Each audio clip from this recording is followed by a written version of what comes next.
Thank you for calling Hail Mary Hotline. This is Bridget. Please hold while I transfer you.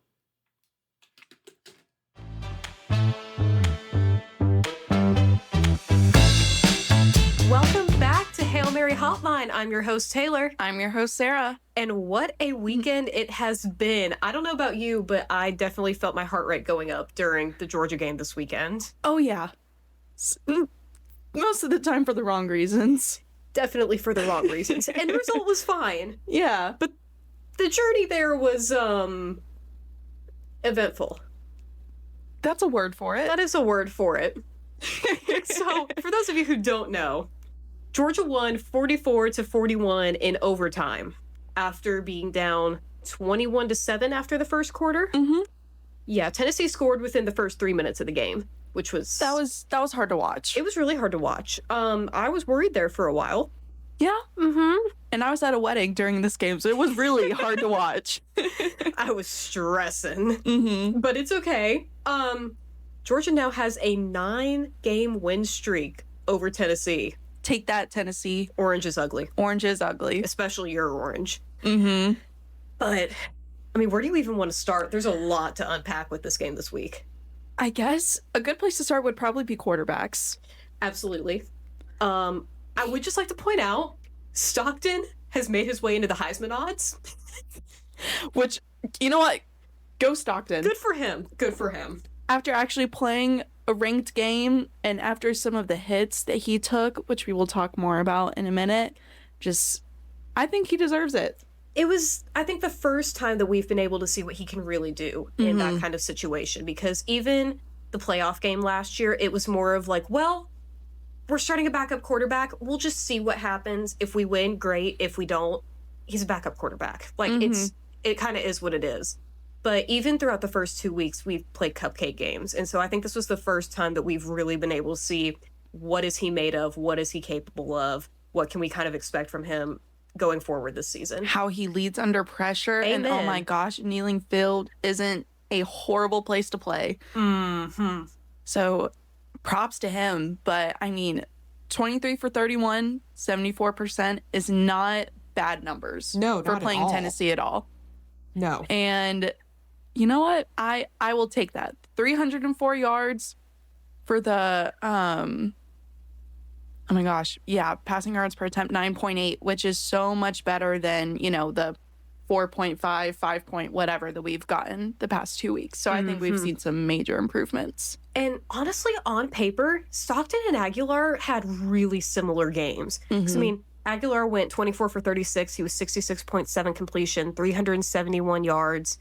And Aguilar's, like, efficiency rate was 178.8. Stockton's was 177.7. Like, not even a 1-point difference between those. It was a really similar game from the quarterback side. I think the difference is that Stockton had 0 interceptions and Aguilar had 2. Yeah. First 2 of the season. Which is insane because he's had 0 turnovers up to this point, which was his, like, defining argument last week when we talked going into this game, but not anymore. And to his credit, he looked really good in the first half. Yeah, he did. Like, it was very unnerving. First quarter especially, you could tell that he led the team, and the fans were excited. You could hear the crowd noise through the screen, like almost like you were there. Until, you know, halftime hit, we started ranking up some scores. You could see him panic, and the stadium got noticeably quieter. It was all or nothing. He either completed a really long pass or he didn't complete anything. Which is, I think, where we've known Tennessee to be such a running team. But at the end of the day, your quarterback has got to be able to make those passes regardless of how long they are. Absolutely. You can't just throw Hail Marys every other play. And No. He threw quite a few of those. There were a few passes where I don't know what was going on with our safeties during that game. I don't know where they were, but there were sometimes that they were in the right place. They just didn't make the play. However, so I don't know if they just noticed that the sky was blue or something. It's like kicking dandelions out in the outfield during Little League games. there was one throw. I don't even remember when it was because there were so many, but the safety was nowhere around. And I just heard Coach Griffin in my head saying, "You don't let anyone behind you." They need some flag football 101 lessons. Oh, yeah. But it's okay. Defense did not have a great day. I think that was uncharacteristic for us to let up that many points. I think it was. I think that we really played on our heels and we played really scattered. We looked confused, especially in the first quarter. I think more than anything, Tennessee was playing that tempo offense, and I think we just couldn't keep up, and we couldn't keep track of like what defense were we running? Were we running man? Who had which man? Like it looked like nobody really knew what was going on, and they were just doing the best they could. No, we just looked, like you said, lost. It just Tennessee has always done a really good job of keeping that kind of tempo, playing really aggressively, playing really well that first half and first quarter especially. So yeah, I think they just knocked us off, kept going, and we just couldn't keep up, which kind of sucks. But Tennessee has also scored first most of the last 9 games that we've played them. I think SEC Shorts said it best. If you don't watch SEC Shorts, please go. Please watch SEC Shorts. 10 out of 10 cannot recommend enough. But they said, did he score first? And Tennessee goes, yeah. And then the cop this week, he goes, idiot. But it's true. It is. Like every week, it feels like Georgia gets in some like horrible point deficit that we're like, there's no way. And then we always come back.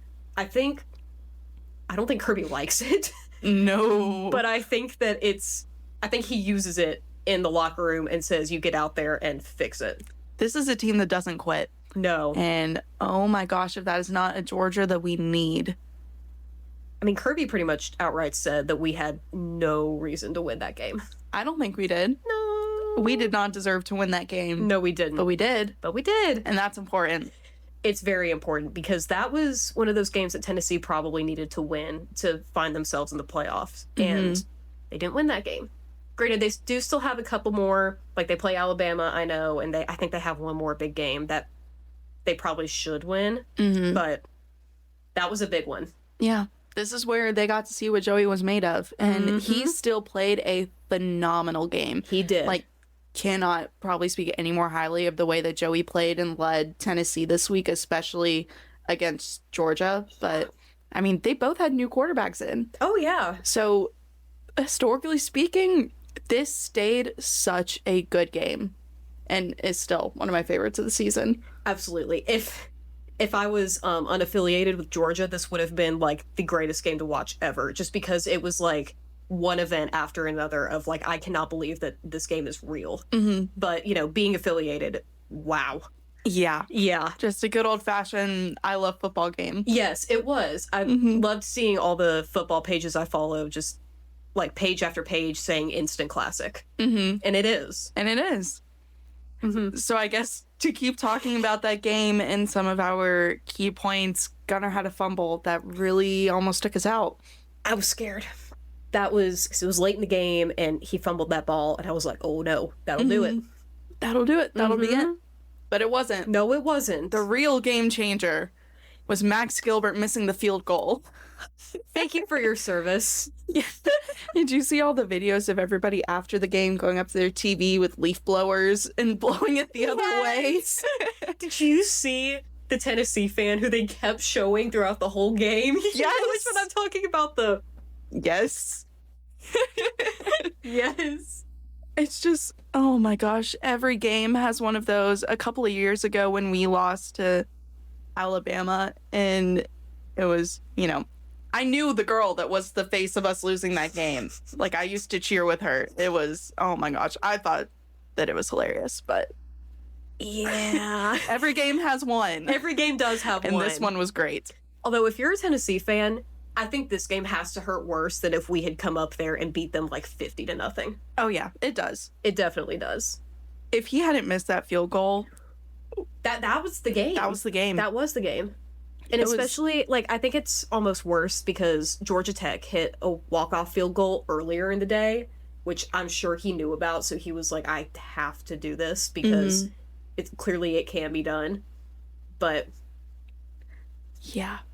It was bad. It was that field goal, and then it was our 2-point conversion. If we didn't get that, we would not have been set up to win. Oh my goodness. We started going for 2, and I was like, I know we have to, but I hate it. But I hate going for 2. Shout out Branch, though. Oh my gosh, Branch, what a player. He's incredible. Picking them up was, I think, one of the best recruiting decisions we have ever made. Absolutely. And it shows. They earn their spot on this team every single time they step on the field. Mm-hmm. I mean, Branch he had 5 catches for 69 yards, averaging 13.8 per play. And he had a touchdown, and he had the extra point, too. So, I mean, what a game. What a game to be Zachariah Branch. And it's consistent. I feel like every week he's been putting up big numbers like that. Which is good. That's something Georgia needs. Yes. And that's the kind of confidence we need and something we need to keep fostering in this bye week, especially. Mm-hmm. And then, you know, on the defensive side, we had a lot of issues, but I feel like, as always, CJ Allen and KJ Bolden are big names that continue to show up every single week for us. Absolutely. They both had, I think, double-digit tackles this week. Mm-hmm. Yeah. I mean, granted, there was enough plays that they probably should have had double-digit tackles, but still, they're consistently impressive, even if the defense as a whole may not have had a great week. Mm-hmm. Yeah. So I think, as, you know, as a whole, this game was definitely something that I think Georgia fans everywhere were holding their breath for. Absolutely. And really, this was going to be our make or break. Like, we had to win this game. And thank goodness we did, because we have a week recovery and then we play Alabama. And I don't care what you tell me about Alabama this season, you are not going to convince me that we're going to beat Alabama until the game is over. It's just one of those hurdles that your team just can't win. Tennessee just can't beat Georgia, but Georgia just can't beat Alabama. We just can't. And I think my dad said it best. If we don't beat Alabama in the regular season this season, I don't know that we ever will. No. It's just that they're at a point this season where they're maybe not having the best coaching staff. They have a lot of players who aren't performing the way that they were supposed to. And just, if you were going to beat Alabama, this is the year. This is the year that we have to. Mm-hmm. Otherwise, it's just written in the stars. It is Georgia's fate, signed, sealed, and delivered, that we will not beat Alabama. We have the one, but that may be all we get. I mean, even seasons where we've almost had perfect records, our one loss is Alabama every single time. Mm-hmm. So if we're not going to get a better opportunity to beat Alabama than this one. So please do something with it. Please. You know, rounding back out just to finish up this Georgia-Tennessee game. And speaking of that bye week, I think something that we need to fix is our offensive line. Yeah, I think the right side more than anything. My gosh, we made a joke earlier, but that right tackle, I mean, he looks like the revolving doors on your way into hotels. He just looks like he didn't know where he was. I mean, there were a few times where I saw him like go after the same guy that the guy next to him was going for. And so he just left somebody completely uncovered and just went back and got Stockton. Absolutely missed his gap. Mm-hmm. You know, you got gap A, gap B. If you're gap C, don't go for gap B. No. You have your gap and you have your guy. And playing, oh my gosh, the 4-on-5 was horrendous. Yes. We should not have been in that position. And they put Gunner in such a bad position, taking hit after hit after hit. Some of those were, he should not have been in any kind of position to take as many hits as he did. No. But he also played the way that he did, taking that many hits. Absolutely. So I hope that when, you know, they're watching film and they're going over this game, that the clips of him getting knocked over are not just showing up in the O-line room. I hope they show up in every single room so they can tell the team, hey, this is who your guy is. He's taking all these and he's still making all of you look good. So when you fight for this team, make sure you fight for that quarterback, because he's dang sure fighting for you. Clearly, there were a couple times where he went and blocked for his running backs. Yeah. Like, I mean, the man is willing to do whatever it takes. You should give him the same. You should. Yeah. So, O-line, I hope we make some heart changes this week. Goodness, I hope so. You got 2 weeks to get it done. Please. And I do know that one of them was hurt, and playing with a back injury is no joke. But honestly, 71, I would not have wanted to put up the film that I just put up. No. I arguably should not have been on the field. You know, in this game, I get that you do what you got to do. And if I were him, I wouldn't want to sit out this game just because maybe I know how much it matters and I want to be a part of this. But I can see both sides of that one. Yeah. I mean, I can always get the argument of playing her and good man, like you do what you got to do for your team. But yeah, like at the same time, if those back injuries, those can get really serious really quick. And if he's already playing with spasms and they played kind of sloppy, then you got to wonder if it might be better if he like maybe switched out with somebody. Yeah. Or like had a quarter off or just something a little bit, you know what I mean? Yeah. To where this isn't a game that we can risk having these many mistakes or these kind of, you know, things happening. Sorry, I'm losing my words here. That's okay. I do want to point out, though, we had 7 different running backs get a carry, which in an SEC game I think is a big deal. Yeah, absolutely. Yeah. And also, McCray, I don't think I've seen him play yet, but oh my goodness, he runs hard. Oh, yeah. Like, I want to see more of him. And if there's something Georgia needs, it's a guy who can run. I don't care what position they're in. I don't care if you're the guy that carries or that holds the ball for the punter. If you can run, we want you on the field. We want you on this team. Yes. No, McCray was the one who, like, just barely squeaked the ball over in that overtime touchdown. I mean, every time that he got on the field, he ran hard, and I can appreciate that. Oh, yeah. And then Frazier also had 14 carries for 73 yards. So, I mean, he had a pretty good day, too. Looking much, much better than last week against Austin Peay. Everybody looked better than last week, but I digress. Good thing we did. Yeah. But also, London Humphreys, shout out for stepping up and making the big play to get us that touchdown. Because you don't catch that ball, that game is over. So he only had 2 catches, but he had 59 yards and a touchdown. Oh my gosh, that 4th and 6 touchdown was insane. A beautiful catch. I got home, and that's the first thing my dad said to me was, "Did you see the 4th and 6 catch?" Yeah, showing me videos and just, oh my gosh, absolutely one of those that made the game for us. Yes, absolutely. And this feels passive aggressive, but I think it's so funny. Did you see that Peyton Woodring was named SEC Special Teams Player of the Week? Yes. It's so passive aggressive, but I love it. It's needed. It is. Oh my gosh. If we learned anything this weekend, it's that kickers are very valuable and can make a very big difference in the game. You have players like, you know, like the kick at Georgia Tech. He made a 55-yard field goal. That was impressive. Record high from 51. Credit where credit is due. Yeah. Well done. Give the man his flowers. And then a moment of silence for Tennessee. And Notre Dame. And Notre Dame. We'll get there. But, But, yeah, just from, you know, for this being such an all-over-the-place game and, you know, for people who will... I will say it, we like to give Bobo crap for everything he does. We do. And most Georgia fans will tell you that they hate Mike Bobo. But I do want to give the man some credit for this game.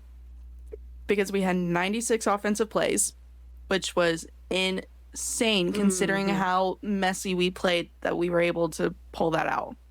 But we had 500 total yards of offense, 200 rushing yards, and 11 of our running plays were brand spanking new to the Georgia offense, to the face of football. So the fact that he could pull out 11 new plays and running at that, I feel like made a really big difference and is something definitely worth noting. I mean, I agree. Yeah, so I think it's good to see what happens when you have a talent change and you're able to call some of the things that you want to. And definitely think that we were right to talk last week when we said he's not going to show anything because Tennessee was watching. But wanted to give a rare occasion where we congratulate Bobo on a decent job. Yes. Who knows when it'll happen again. But for today. Yeah. But for today. And with that, moving on to our, you know, Saturday snapshots, just quick fire games. Clemson, Georgia Tech. What a game. I think, like, the biggest takeaway for me is Georgia Tech now has 12 underdog wins with Brent Key as the head coach. That is huge. Yeah. And Haynes King, oh my gosh, continues to be such a game changer for them every single time that he steps on the field, which makes Georgia Tech fun to watch.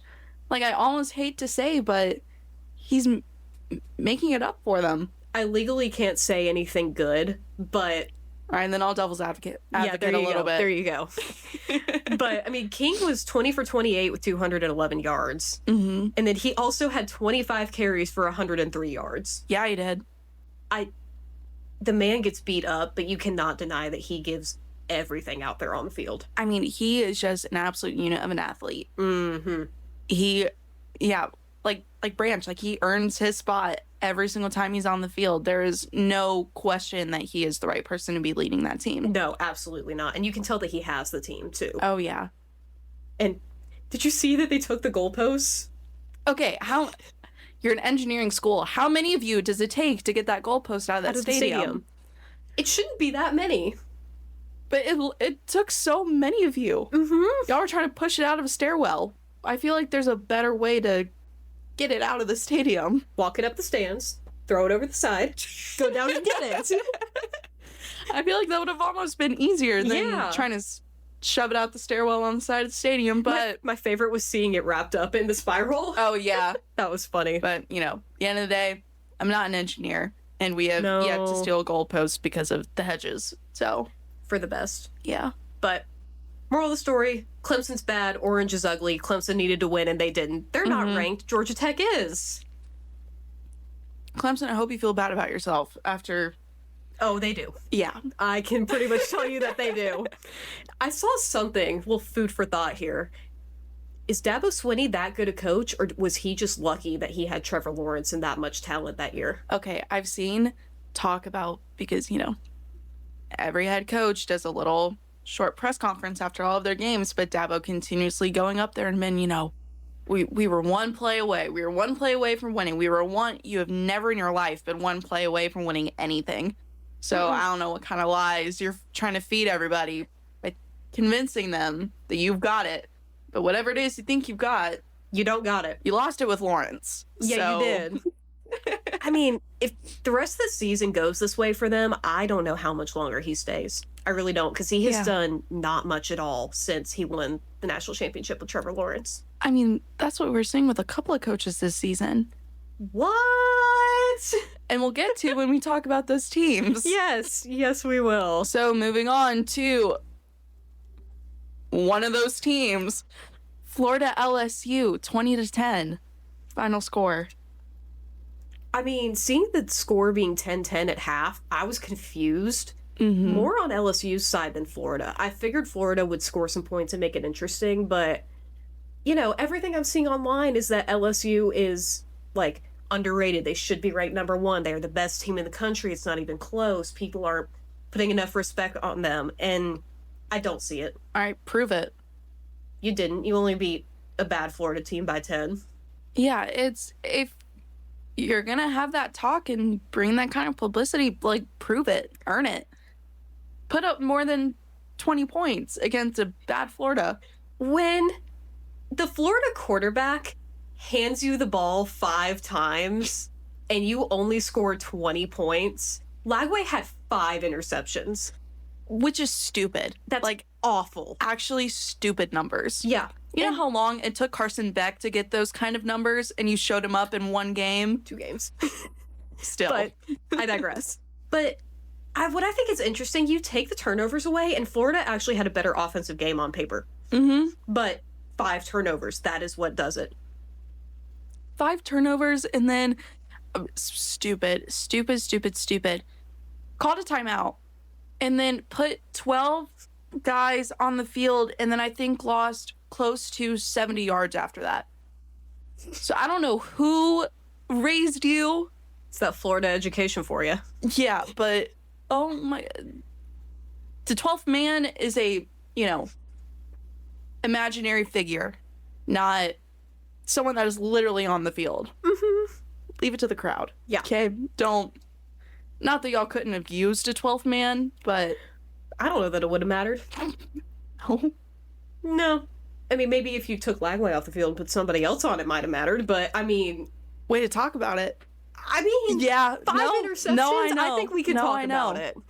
That's awful. Yeah. It was the interceptions, and Florida had 23 first downs compared to LSU with 10 first downs. If you just say, Florida LSU was 23-10 first downs, you think, oh, okay, that makes a lot of sense. Florida only had 10. You're like, no, LSU only had 10.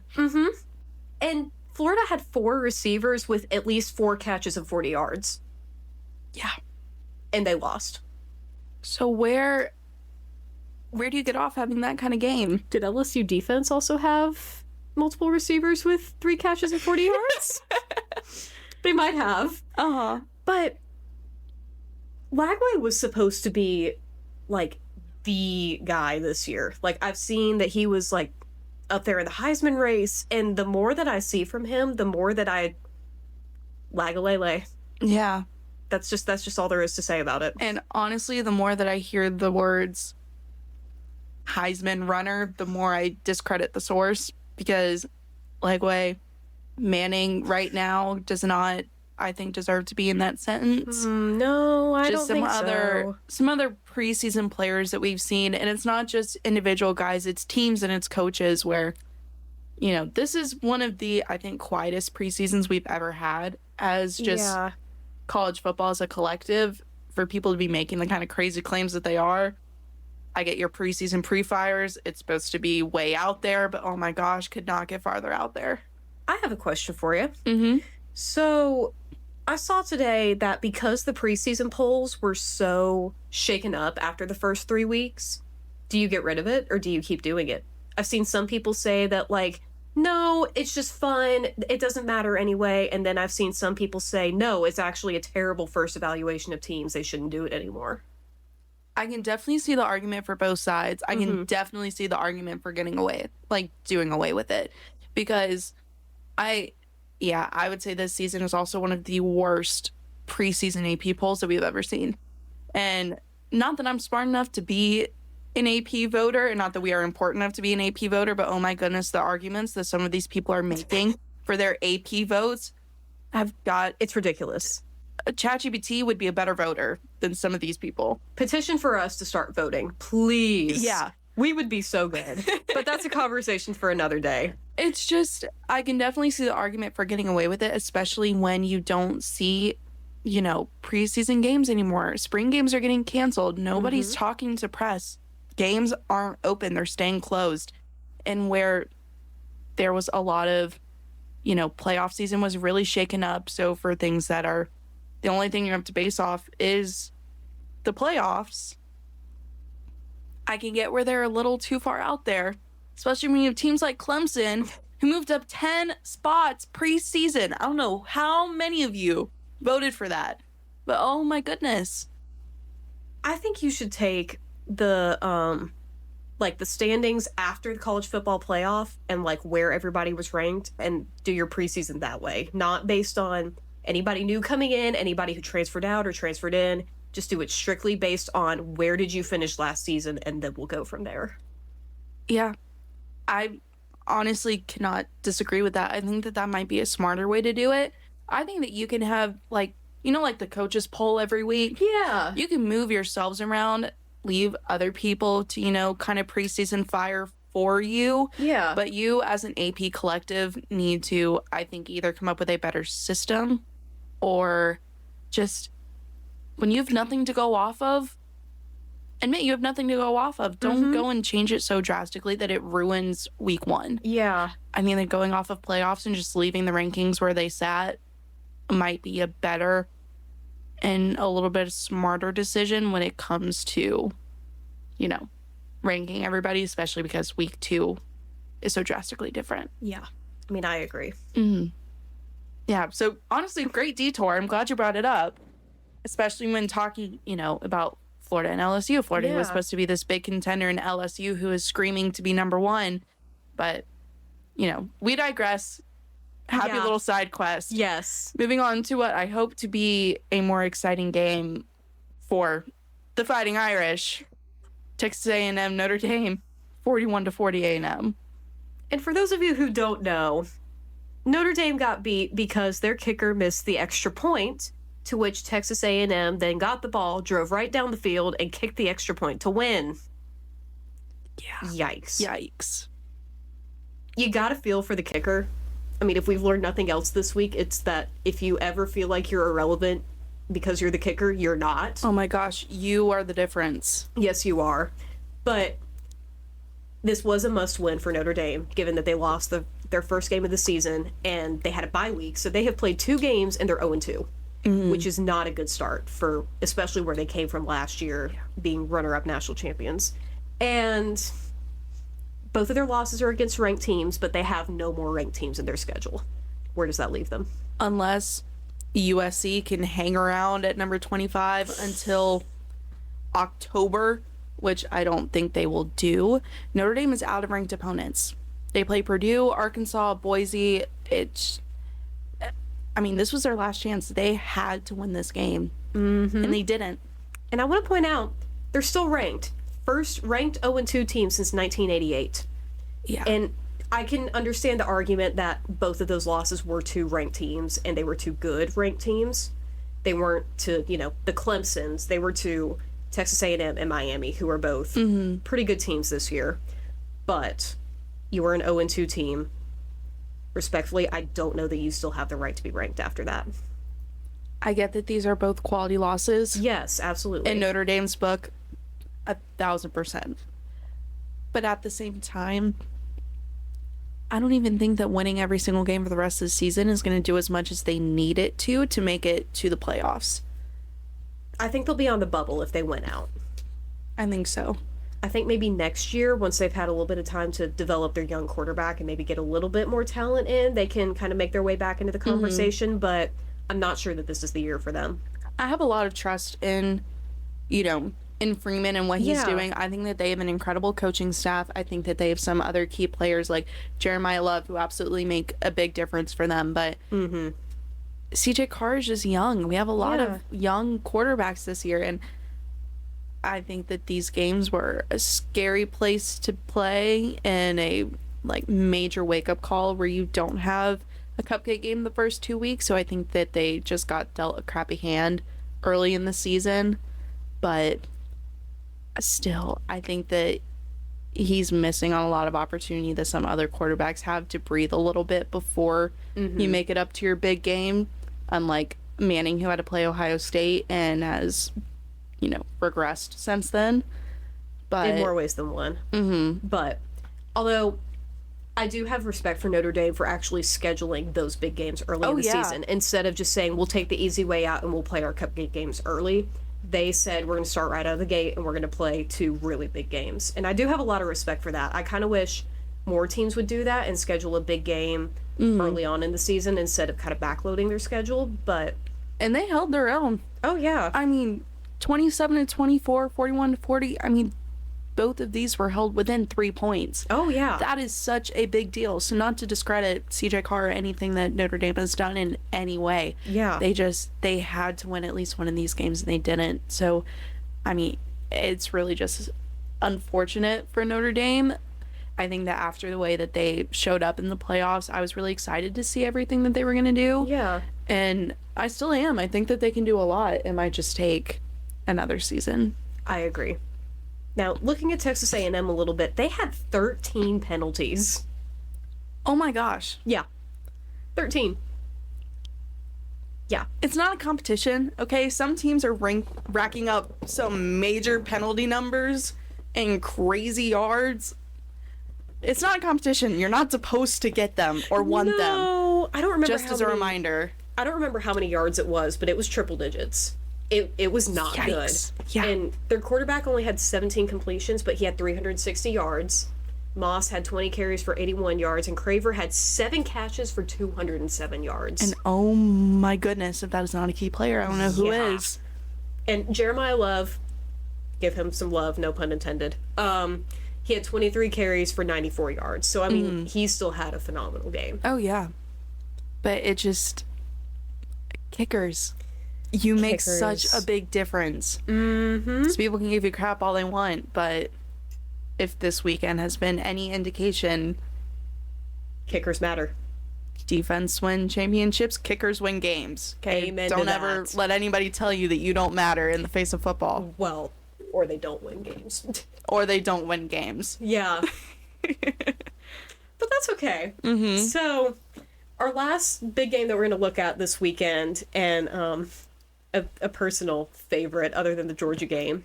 Vanderbilt beats South Carolina 31-7, and it just makes me happy. Go King Vandy. Go King Vandy. I hope you got a gold star this weekend. You know they got a gold star this weekend. Here's what I think is so interesting. Do you know that Alabama is not undefeated? And do you know which SEC teams are? Why don't we go look real quick? Auburn, Vanderbilt, Mississippi State, who I forgot when making this list, so I apologize, Mississippi State, words I never thought I'd say.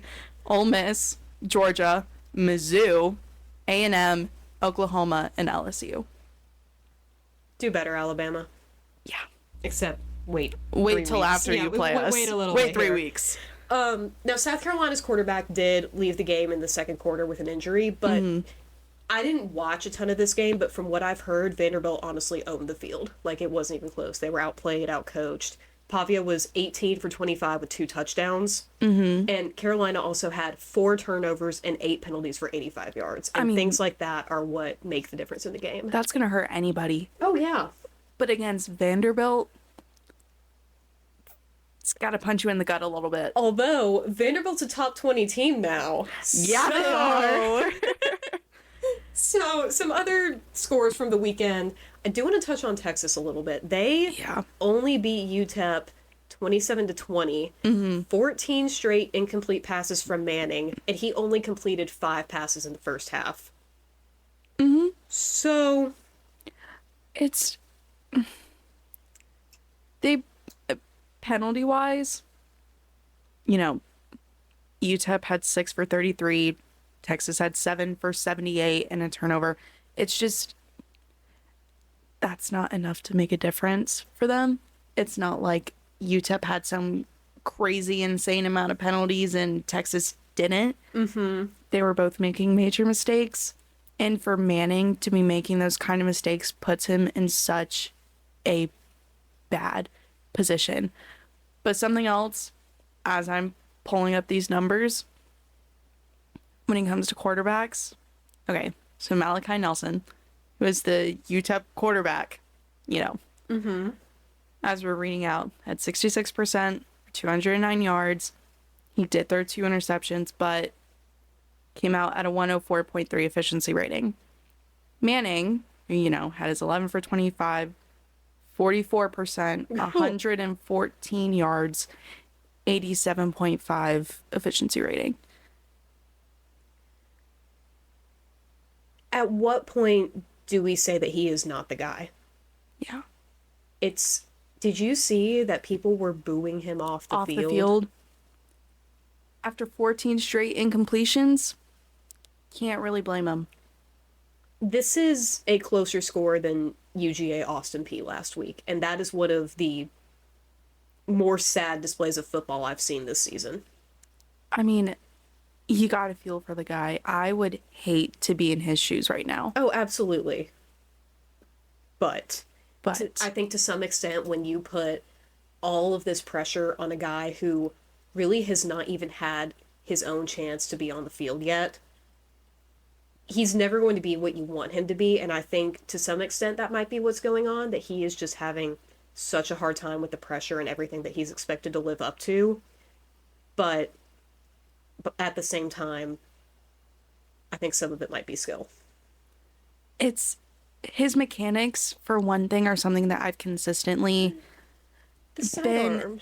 The sidearm is scary. You're gonna break your shoulder that way. Yeah. You take one wrong hit, you're done. Like, I'm sorry. You gotta follow through. Mm-hmm. It's little things like that. His mechanics, he kicks his feet up pretty high, which is kind of weird. Just little things like that where it would make such a big difference. I'm not saying that he's not like a knowledgeable quarterback, or he might know what he's trying to do, but just the execution of it all makes it really hard to see past it. Absolutely. So I think he's just digging himself a really big hole right now, and Texas is in a horrible position.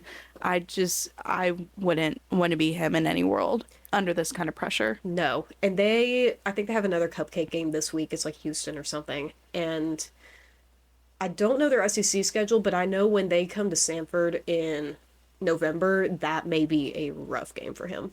Yeah. Which, going into this season with, us going 2-0 over them in 2024, which is great, by the way. And Gunner in the second half of that game is something I will never stop talking about. But they were supposed to be somebody who, made us nervous going into this season. And honestly, in a way that was really exciting because we beat them twice. They were going to be coming for blood. That's the last game. It's at home. It's a night game. You know how good that's going to be. But the way that Manning is playing, it's just hard to stay nervous about it right now. I don't know if you agree, but it feels like with every week that I see him play, that game gets less and less exciting. Mm-hmm. Which is really sad. I hope that changes because I think either way, whether Manning's good or not, the atmosphere is going to be incredible. Mm-hmm. But I think the game itself is not going to be as exciting as I probably would have hoped. It's honestly a little hard to live in an SEC where Texas is under this kind of pressure and backlash all the time. When some teams are relevant, football is just better. Texas is the wrong kind of relevant right now. And I think Texas has a lot of changes to make and a lot of work to do to get where everybody needs them to be and wants them to be. Yeah. So I don't know what kind of work is going to be done, but Texas has a really long and hard road ahead of them. And honestly, I wish them the best of luck. So moving on, some other things. Ole Miss beating Arkansas 41-35. And I'd seen that Lane Kiffin is supposed to be getting fined for some shady calling when it came to Austin Simmons on the availability report. Because he was reported, probable on Wednesday, removed on Thursday, and then was said to be a game time decision Saturday morning, but was never on any official report.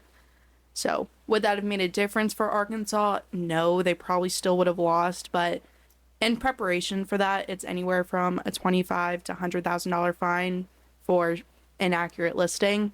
So might be getting fined for that. I know when I was trying to fact check this, a 2020 penalty kept coming up where he complained about refs and threatened to pay a $25,000 fine in pennies. So it's not that Lane Kiffin doesn't have his fair share of fines and is rich enough to pay them, but just something to... Those availability reports are really important. I know that I've started looking them up and I look at them every single week, but I'm not even a coach or a player, so it's not like it's really important for me. But against Arkansas,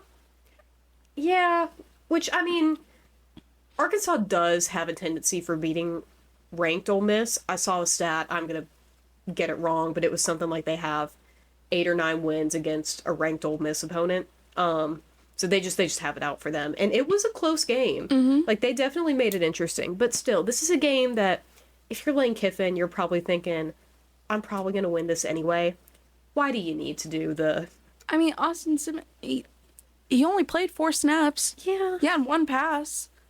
You played your backup the whole game, and he played pretty decently. He came from D2, and from what I saw, I had his numbers pulled up earlier. It's just gone now, but he played a really good game. Yeah. So have a little more confidence in the guy. Just put Austin down. He had an ankle injury regardless. So just don't play with the availability report. Just don't. And then our last game that we're going to talk about this week. So UCLA lost to FCS New Mexico 35-10. Mm-hmm. UCLA's head coach has been fired. And their offensive coordinator. They have an 0-3 start. Yamaliava was 22 for 34, 64.7%, 1 touchdown, 1 interception, 217 yards. UCLA had 13 penalties for 116 yards. Yeah. And only 15 first downs. And I saw something else. I read an article about this the other day. UCLA's football attendance is going down so dramatically that they're like looking at other options other than Rose Bowl Stadium because they can't keep it up anymore. They have had their 5 lowest attended games since COVID. Like, it just keeps getting lower. And they have, UCLA has actually started announcing their official count of attendance inside the stadium is higher than the amount of tickets sold. It's no joke. And I don't know if you saw the picture of Rose Bowl Stadium, but it was empty. Like, there may be enough for like 6 rows all the way around, but it was empty. That's embarrassing. That's sad. I mean, it's so hard to like root for UCLA after some of the decisions that were made in the offseason. And everybody, I think, us definitely included, were wondering, okay, Amaliava went to UCLA, like, what's up? What is he going to do? And it has proved to not be a very good decision with the way that he's been playing and with the head coach and OC being fired. I don't know if you saw, he had 30 days from whenever they were fired to enter the transfer portal, but I don't think anybody's going to take him. I mean, even if he goes, I really don't know who would want him. Yeah. I really don't. So they're in such an awful position right now. It feels like it's a lose-lose wherever they go. Yeah.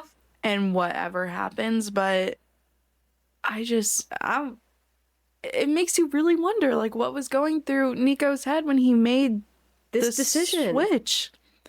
And his brother, too, who left Arkansas, who, despite losing to Ole Miss, was not by much and still had a good game. They're a better team than UCLA. Also went to UCLA, abandoned his contract 3 months in and went to UCLA. That was a whole nother thing that we talked about when it came to, contracts and buyouts and just, the other side of it. But, I mean, what are you going to do? I don't know. I don't think they know. I don't think they do. I don't think they have much of a clue over there. And it's got to be really hard to rally up a kind of team after what's been going on with them and to rally behind a quarterback when this is what's happening. But they also just lost their coach and their OC, and I would not want to be on that team. No. They have got their work cut out for them, for sure. Yeah.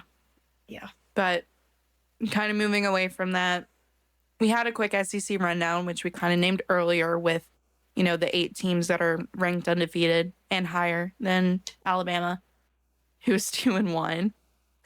But if you're not Alabama, South Carolina, Kentucky, Arkansas, or Texas, you're having a grand old time in the SEC right now. Yes, you are. Which is not hard.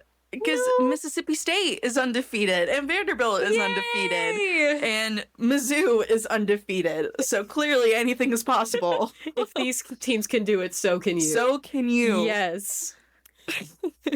But some weekend watches for this upcoming weekend. Texas Tech versus Utah, Auburn versus Oklahoma, Florida, Miami, Illinois, Indiana, and then I think you had a few more. We had, Ole Miss and Tulane just because it's an SEC game. We mentioned Auburn, Oklahoma, Purdue at Notre Dame. Just honestly to see what Notre Dame does, the way that they kind of recover. Purdue has a weird way of winning games. I'm not saying it's going to be super close. I'm not declaring that Notre Dame is going to lose, but it'll be interesting. It'll be a decent game. Yeah. Which I feel like should not be that decent of a game. Yeah, it's Purdue. They always have a fluke. Yeah. So South Carolina, Mizzou. I'm kind of counting on Mizzou to stay undefeated and win. I think they win that game. I mean, it's Mizzou. They play football. They don't like the heat, apparently, because they rescheduled their game for it being like 92 degrees outside. Which is not a bad day. Well, I get if you're in pads and everything, it can be a rough day on the turf, but it could have been a lot hotter. Come to Georgia. Yeah, come to Georgia. Come to Georgia in August. Please. Sit in the humidity for 20 minutes and tell me you don't need a shower. Yeah. Okay? Yeah. And then, of course, I think our game of the weekend is going to be Florida-Miami. Yeah. Mm-hmm. Florida's going to get killed. Oh, yeah. But I'm counting on Miami to win. I think it'll be fun. I think so. It's always a good day when Florida loses. What's going to happen to good old Billy when they lose this game? Listen, I think if they haven't fired him yet, they're not going to. Fair. I hope I'm wrong for their sake. Well, as a Georgia fan, I should probably hope they keep him. But if I'm a Florida fan, I would want him gone. I'm not convinced that they will. I don't think they have anybody lined up to take his place. I don't think so either. I saw something today that was he has a long way to go to get to the win percentage that got his predecessor, Dan Mullen, fired. Mm-hmm. Which is a scary place to be. Yes, it is. I had seen from... There was probably only one person, but if anybody was going to take his place, it's going to be from somewhere like Tulane or Wisconsin, like something small where like you don't want the guy, but any guy is going to be better than who you've got. Yeah. Or might be able to do something different, which they need. Yeah. So, I mean, if he's... I don't think the water can get much hotter. I don't think so either. But... It's a bad year to be Florida. Yeah, that it is. But we'll make for a really good game on Saturday. I think it will. I think it'll be fun. So I'm looking forward to there. it. Yeah, I'll be watching. Oh, yeah. But anyway, so about the AP poll for a second. We had a couple of newcomers. Georgia Tech comes in at 18 and Vanderbilt at 20. But those are two, like, that is a huge deal for both of those teams. Oh, yeah. I think Tech deserves to be ranked. They do. I mean, that was a big win. And they played pretty well. Yeah. Not super highly because I know that I'm going to get clipped and quoted by some people back home for saying that. But the way y'all are playing, I think you deserve your spot in the AP poll. Here's, oh my gosh, what is it from Gold Noodle Stars from SpongeBob? Did you not watch SpongeBob as a kid? Okay. Well, never mind. I hope you get your golden star this week. Okay. Vanderbilt, too. Vanderbilt always has a gold star. Mm-hmm. Sweetheart of the SEC. Oh, yeah. But Notre Dame dropped 16, and they're still ranked, but they're ranked 24. I saw some people being upset because USC is right under them and they're undefeated. Who has USC played? UCLA. Nobody. Yeah, exactly. Which is why, for all of you panicking out there, it's because Notre Dame has 2 incredible losses compared to your 3 cupcake wins. I am grinding my gears more over the fact that Alabama moved up 5. Okay. You beat Wisconsin. Big whoop. You were supposed to. You were supposed to. Hey, Bridget. That was scurrilous. But hi, guys. How's it going? Pretty good. Yeah. You've got some fun stuff to talk about today, don't I you? have some really fun stuff to talk about. But to start off, before I go kind of into the funny things, let's go. A&M beat Notre Dame by 1 point. Woo! Big weekend for y'all. Oh, Yes. yeah. Yes, Mhm. very big weekend. Brett and Chad Biss were down on the field for that game. So, No way. Yeah, that would have been a yes. good one. They got last minute tickets for my uncle. Man. And I got to go on the field for that. So. That's awesome. I'm jealous. I know, me too. I'm like, dang, really? Wow. We are stuck with the Samford University thing, which is going to be wonderful for A&M. Yeah. Yeah. Yay! Anyway, moving on. To begin with, this is one of my favorites, and I think this is so random, but a referee was carrying around a basketball at the Arkansas and Ole Miss game. I think that's wonderful. Always balling. Even if it's balling for the wrong sport. Hey. It's always balling. Hey, maybe he was supposed to be a basketball ref at heart, and he was called to football duty, civic duty. He had to do Yeah. a civic duty. It's like to jury football. jury duty. Exactly. Yeah. Jury duty. Yes. He had to do a civic duty to football. Yeah. Mm-hmm. So he's still, it's like his support animal. Like he's got his support basketball. Security blanket. Exactly. Yeah. Yes. Yeah. And speaking of not so security blankets, have you guys seen those tortilla blankets? Yes. Yeah. Yes. I want one. Those I are think fun. would be Those are cool. fun. Like just wrap yourself up in your tortilla blanket. That sounds wonderful. But it's like, for context, at the Texas Tech game, the fans threw tortillas onto the field, and like hundreds of tortillas everywhere. Evidently, it's a thing. I didn't know, but it's the Texas Tech tortilla toss. I had to look it up because they're going to start penalizing the team for it. But no, evidently it's a thing, and the athletic director said penalties are not going to stop them. If anything, there will be more tortillas. So, amen. Texas Tech tortilla toss. Yeah. And there will be more tortillas. There will be more. Rebellion. There will be Yes. more tortillas. And that's a threat. That is a threat. That's Yes. a threat. Yes, nobody will back down that easily. Mm-mm. So, and then again, this one, shocker, guys, Florida got in another fight. LSU got in a fight. Yeah. This is true, but maybe not. Maybe Florida was innocent this time, and the Tigers decided to take a claw at them. Huh? I don't think that landed the way you needed it to. Not, but I know some of you will figure that out and find it funny. Okay, Bridget. I'm tired. So I'm out of pocket. This is good. So yeah, I mean, other than the fact that they got in another fight, I don't really have much to say else on that one. Yeah. Mhm. It happened. It happened. Yeah. Yeah. It was there. I'm looking forward. I feel like it's gonna be watching a soap opera every single time Florida goes on. You know, maybe like reality TV show. Mm-hmm. Who's Florida gonna fight next? Maybe not. Maybe they will make a peace pact, and they'll be okay. But who knows? You never know. And then we have UCLA paid $1.2 million to play New Mexico, and they got cooked. Yeah. That is quite unfortunate. UCLA is very disappointing at the moment. Yeah. Yeah. Yeah. It's a big shame. Yeah. Did y'all see that somebody like joked that they were going to make a move to the Big Sky, and then the Big Sky like Said no Twitter thank said you. no thank you? That's really funny. It was so funny. Gosh, what was it? You were telling me earlier, Taylor, because UCLA has a bye week this week, and somebody put up like 94% chance of winning because they've lost 3 games in a row. The bye week has a 94% chance to win this week. Yep. UCLA will not win the bye week. Mhm.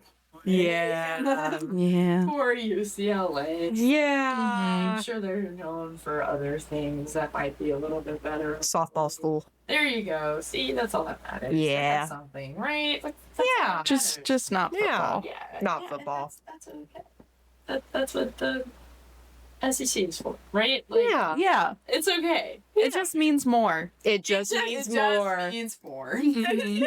Yes. I have learned that. I've been culturally appropriated. Yes. Yes, you have. And then 3 for 3 on field stormings. Yes. Wow.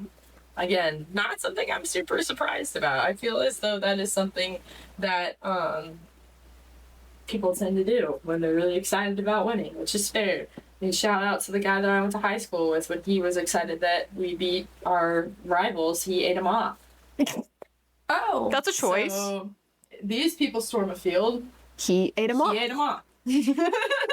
I would rather storm a field. So would I. I don't Georgia, give us an opportunity to storm the field. Tell someone to eat him off. I don't know. He told me, You know, like dusty chicken. So. People have stormed the field. People have stormed the field in Sanford Stadium. I think once while my parents were there, and they would just jump the fence that's in the middle of Yeah. the hedges. But they made it on there. So Georgia, There you give go. us a chance to storm the field. Another Please. reason. Don't make us eat moths. I think that's more of a personal choice.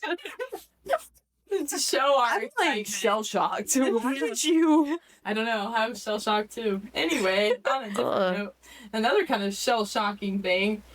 So Vanderbilt's, don't mind the music. Vanderbilt's quarterback, right?